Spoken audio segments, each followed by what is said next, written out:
Hello friends, welcome back to my YouTube channel. तो कैसे हो आप सभी लोग। स्वागत है आपका हमारे और एक नई वीडियो में। तो आज हम लोग लाइव प्रोसेस के नोट्स 1 को देखने वाले हैं। इससे पहले आपसे एक रिक्वेस्ट थी कि आप अपना नोटबुक और एनसीईआरटी की किताब साथ लेकर बैठें। तो चलिए शुरू करते हैं। तो सबसे पहला क्वेश्चन आता है कि व्हाट इज़ लाइव प्रोसेस। तो हमारे बॉडी की इम्पोर्टेंट एक्टिविटी जो कि हमें ज़िंदा रखने के लिए ज़रूरत है, उसको हम लोग लाइव प्रोसेस करते हैं। ठीक है, इसको हम डिफाइन कर लेते हैं। The basic activity performed by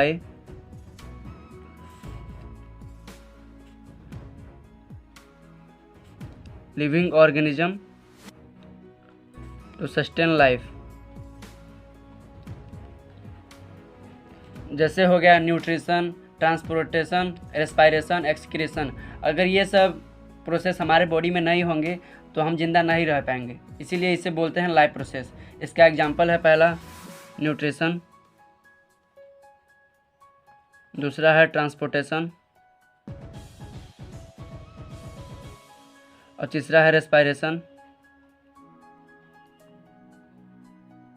और चौथा है एक्सक्रीशन। न्यूट्रिशन में हम फूड को लेते हैं, यानी अपने बॉडी में फूड को लेते हैं जो कि फर्दर ब्रेक डाउन होता है और उससे हमें एनर्जी मिलती है। ठीक है। ट्रांसपोर्टेशन में मतलब कि जब जो फूड होता है वो डाइजेस्ट हो जाता है तो अपने वेरियस बॉडी ऑर्गन में जाता है, उस प्रोसेस को हम लोग ट्रांसपोर्टेशन कहते हैं। और तीसरा है रेस्पायरेशन। ग्लूकोज के ब्रेक डाउन को हम लोग रेस्पायरेशन बोलते हैं, जिससे कि हमें एनर्जी मिलती है। ठीक है। और एक्सक्रीशन मतलब जो भी टॉक्सिक सब्सटेंस अपने बॉडी में है उनको रिमूव करना अपने बॉडी से, उसे हम लोग बोलते हैं एक्सक्रीशन। ठीक है। हम नेक्स्ट बढ़ते हैं कैरेक्टर्स ऑफ लिविंग ऑर्गेनिज्म। कुछ कैरेक्टर्स होते हैं लिविंग ऑर्गेनिज्म का, जिसका याद करने का ट्रिक है मिसेस ग्रीन। एम से हो जाएगा मूवमेंट, आर से हो जाएगा रेस्पायरेशन, एस से हो जाएगा सेंसिटिविटी। मतलब कि हम कोई भी अगर लिविंग ऑर्गेनिज्म को टच या फिर कुछ भी कहेंगे तो वो रिस्पॉन्ड करेगा, उसी को बोलते हैं सेंसिटिविटी। जी से हो जाएगा ग्रोथ, ई से हो जाएगा एक्सक्रीशन। यहाँ पर आर हमारा छूट गया था तो इसका मतलब होता है रिप्रोडक्शन,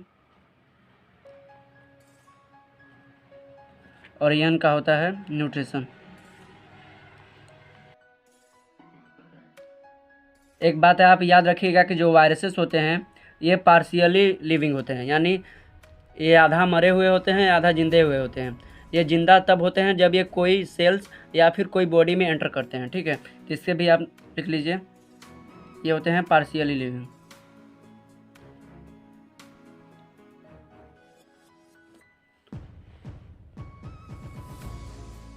अगला हमारा आता है व्हाट इज न्यूट्रिशन। तो न्यूट्रिशन का मतलब जब भी हम कोई फूड को खा रहे हैं तो उस प्रोसेस को बोलते हैं न्यूट्रिशन।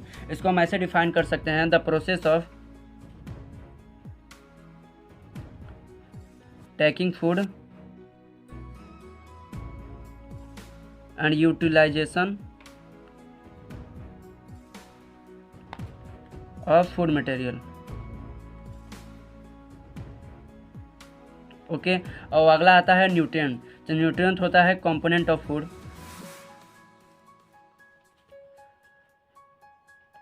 कंपोनेंट ऑफ फूड का मतलब जैसे हो गया विटामिन, एग्जांपल में कार्बोहाइड्रेट, प्रोटीन एक्सेट्रा। चलिए अब हम आगे बढ़ते हैं। अब हम आ जाते हैं टाइप्स ऑफ न्यूट्रिशन पे। तो न्यूट्रिशन 2 टाइप्स का होता है। पहला होता है ऑटोट्रोपिक न्यूट्रिशन,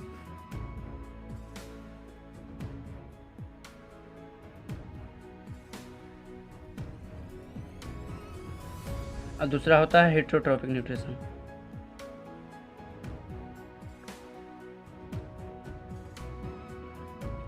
ऑटोट्रोपिक न्यूट्रिशन मतलब जिसमें ऑर्गेनिज्म अपना food by the help of carbon dioxide, water और क्लोरोफिल की मदद से अपना फूड बना ले, उसे हम बोलते हैं ऑटोट्रोपिक न्यूट्रिशन। और हीटरोट्रोपिक न्यूट्रिशन में ऐसा होता है कि जो ऑर्गेनिज्म अपना फूड खुद नहीं बना पाते, जैसे हम लोग, उसे हम लोग बोलते हैं हीटरोट्रोपिक न्यूट्रिशन। इसे हम लोग लिख देते हैं यहाँ पर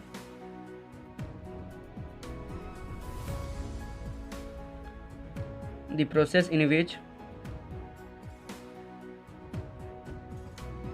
the process, or we can say here nutrition.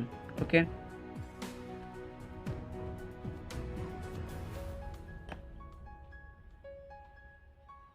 in which organism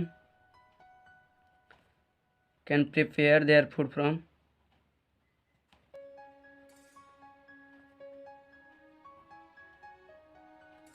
carbon dioxide, water, chlorophyll etcetera. Okay, यहाँ पर हम थोड़ा जगह बना लेते हैं।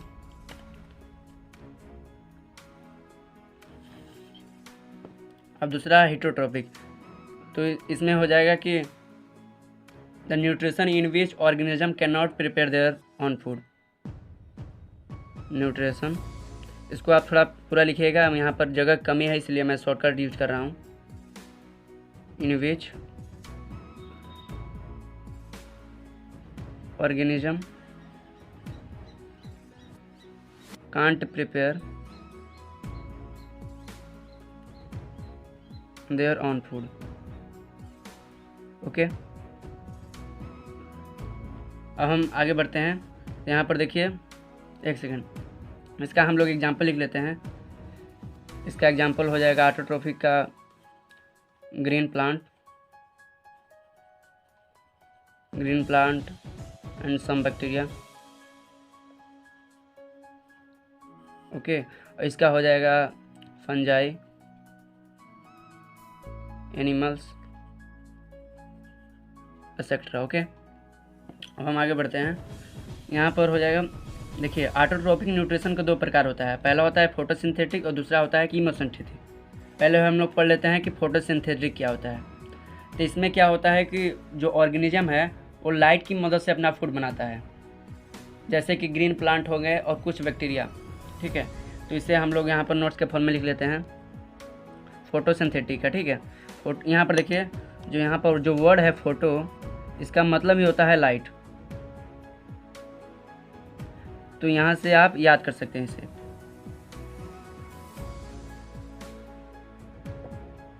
इसे हम लोग नोट्स में लिख लेते हैं, द न्यूट्रिशन इन विच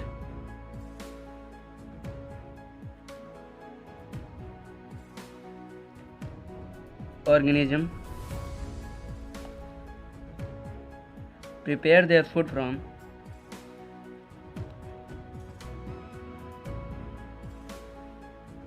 और by the help of light. यहाँ पर हम एग्जाम्पल लिख लेंगे, ग्रीन प्लांट, और यहाँ पर है ब्लू ग्रीन अलगा, जिसे हम लोग बोलते हैं साइनोबैक्टीरिया। ठीक है, अब दूसरा हम लोग आ जाते हैं कीमोसिंथेटिक।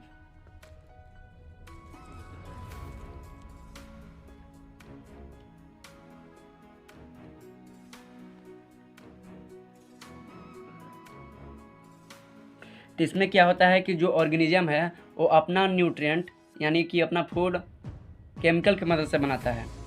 ठीक है, जैसे एक बैक्टीरिया होता है ग्रीन सल्फर बैक्टीरिया, ये लोग क्या करते हैं कि जो भी इन्वायरमेंट में केमिकल है उनकी मदद से अपना फूड बनाते हैं। जैसे यहाँ पर एग्जांपल देख लेते हैं। यहाँ पर क्या होगा कि मान लीजिए कि ये कोई ऑर्गेनिज्म है, तो जैसे इन्वायरमेंट में जो नाइट्रोजन है वो यहाँ पर NO2 के फॉर्म में होता है, NH4 के फॉर्म में होता है। तो ये लोग क्या करते हैं कि जो इन्वायरमेंट से इसको ऑब्जर्व करते हैं और इसकी मदद से अपना फूड यानी कि ग्लूकोज को बनाते हैं। ठीक है, तो इसको भी हम लोग नोट्स के फॉर्म में लिख लेते हैं, nutrition in which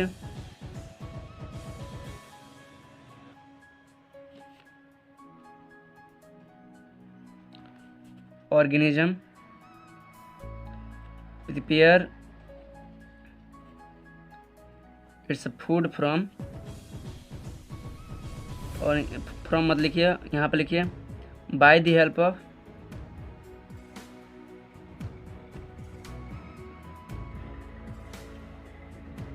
help of chemicals. इसका एक एग्जांपल लिख लीजिए, green sulphur bacteria. Okay, NCERT highlights को देख लेते हैं, यानी एनसीईआरटी की इम्पोर्टेंट लाइन। तो आपको अपना एनसीईआरटी का बुक खोलना है और यहाँ पर है 93। ओके,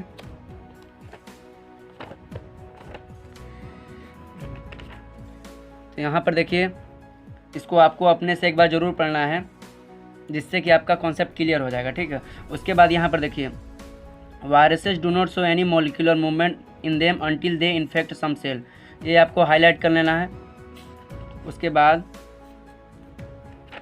आगे यहाँ पर देखिए, ये जितना भी पैराग्राफ है इसको एक बार आप ज़रूर रीडिंग कर लीजिएगा, जिससे कि आपका कॉन्सेप्ट बढ़िया हो जाएगा। उसके बाद यहाँ पर देखिए, ये न्यूट्रिशन वाले पैराग्राफ में complex substance have to broken down into simpler ones, इसको हाईलाइट कर लीजिएगा। इसके बाद यहाँ पर है to achieve this organism use bio catalyst called enzyme. इसके आगे हम नेक्स्ट वीडियो में करेंगे। इससे पहले हम एक इम्पॉर्टेंट क्वेश्चन को देख लेते हैं। तो हमारा क्वेश्चन है कि जो डिफ्यूजन प्रोसेस है वो मल्टी सेलुलर ऑर्गेनिज्म के लिए पर्याप्त क्यों नहीं है। तो इसका आंसर ये होगा कि पहला पॉइंट आप ये लिखिएगा कि जो डिफ्यूजन होता है वो स्लो प्रोसेस होता है, और दूसरा पॉइंट आप ये लिखिएगा कि जो मल्टी सेलुलर ऑर्गेनिज्म होते हैं, जैसे कि हम उनमें कॉम्प्लेक्स बॉडी डिज़ाइन होता है। ठीक है, जिसकी वजह से जो इम्पोर्टेंट ऑर्गन होते हैं, जैसे अपना इंटरनल ऑर्गन, वो डायरेक्ट इन्वायरमेंट के कांटेक्ट में नहीं रह पाते हैं, जिससे कि उनका ऑक्सीजन का रिक्वायरमेंट डिफ्यूजन से नहीं हो सकता। ठीक है, और तीसरा पॉइंट ये रखिएगा, इसीलिए जो मल्टी सेलुलर ऑर्गेनिज्म होते हैं उनके पास स्पेशल टिश्यू, स्पेशल सेल्स होते हैं ऑक्सीजन की नीड को पूरा करने के लिए। ठीक है, so that's all for today. मिलते हैं आपसे नेक्स्ट वीडियो में, तब तक के लिए जय हिंद।